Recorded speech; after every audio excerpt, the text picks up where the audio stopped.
السلام عليكم، شلونكم خواتي؟ عساكم بخير، صحة وعافية. هاي أكلة أو طبخة يا أفغانية يا إيرانية. هسه قطعنا اللحم، شوفوا قطع صغار. هاي الأكلة مثل البرياني جزر، هم يسموها ما لهم اسم غريب، أوش ما أعرف شنو اسمها، يا أفغانية يا إيرانية. شوفوها أراويكم النتيجة مالتها.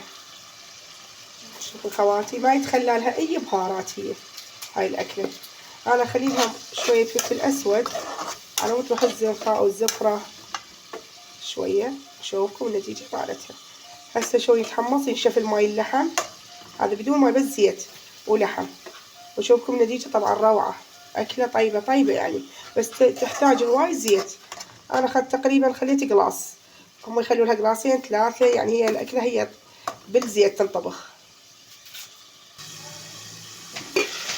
شوف خواتم إذا ينشف الماي مالته اللحم ما شاء الله، ولحمة خفيفة تصير يعني مو ما تستوي بسهولة، يعني بدون سلق.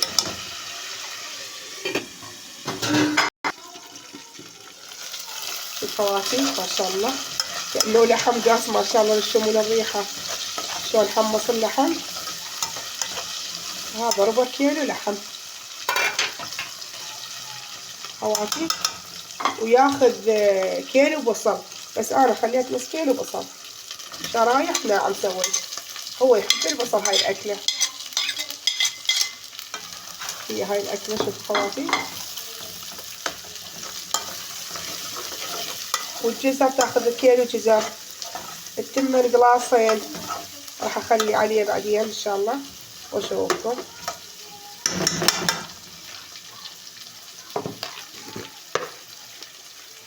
خلي شوية ملح على ما يذبل ويحمس. شوف خواتي ذبل البصل ما شاء الله، وبعد اريده كلش يختفي البصل قد ما يذبل، من وراه جزر هذي الحمص شرايح سويته. وشوفكم النتيجة ما شاء الله.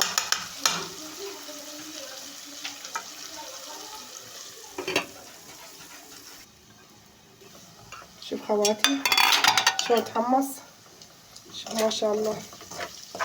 وطلعت البصل من عنده، خليت بس الناعم لان اولادي ما ياكلون البصل بصراحة، يضوجون يطلعونه من التمن، فطلعت البصل. شوف خواتي هسه ضفت نص كيلو جزر.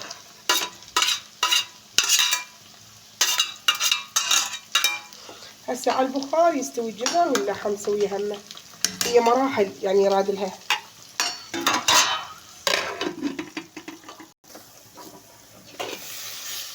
شوف خواتي الجزر شلون ذبل، حتى لو تخلون كيلو جزر راح يذبل ويتغير.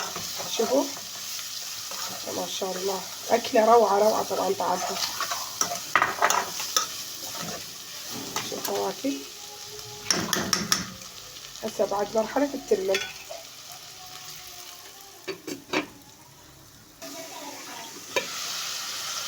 شوف خواتي شوفوا شلون ذبل حتى الجزر، شوف شلون حمص اللحم استوى.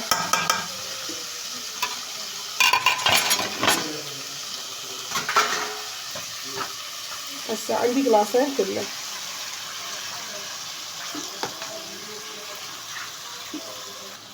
شوف خواتي كله عندي مستوي، ما كثر الماي إله حتى لا يصير عجينة. والملح خلينا هواي يعني ما يحتاج أخلي للتمن، خلينا للجزر وللبصل وللحم كله خلينا ملح. شوف خواتي حتى ماي الجزر شلون تغير لونه بدون بهارات وبدون كركم وبدون أي شيء. هي هاي الأكلة هيك أصولها. جربنا بعد شوية ماي.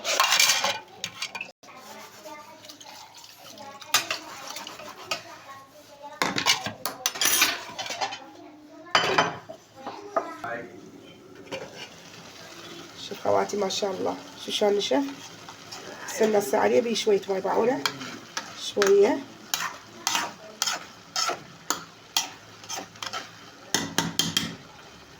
هسه عليه حتى على البخار يستوي.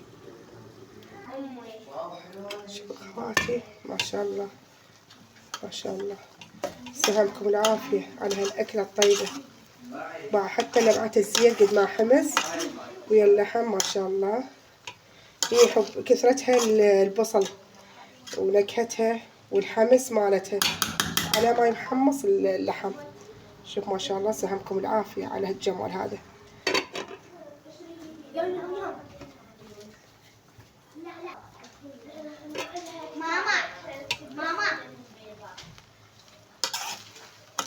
شوف خواتي ما شاء الله ما شاء الله، الله يجعل بها البركة، آمين يا رب، يحميها من الزوال. سلامكم العافية. هاي تنوكل ويا لبن أو روب احنا نسميها، خاثر، مع زلاطة ليمون، روعة روعة. سلامكم العافية.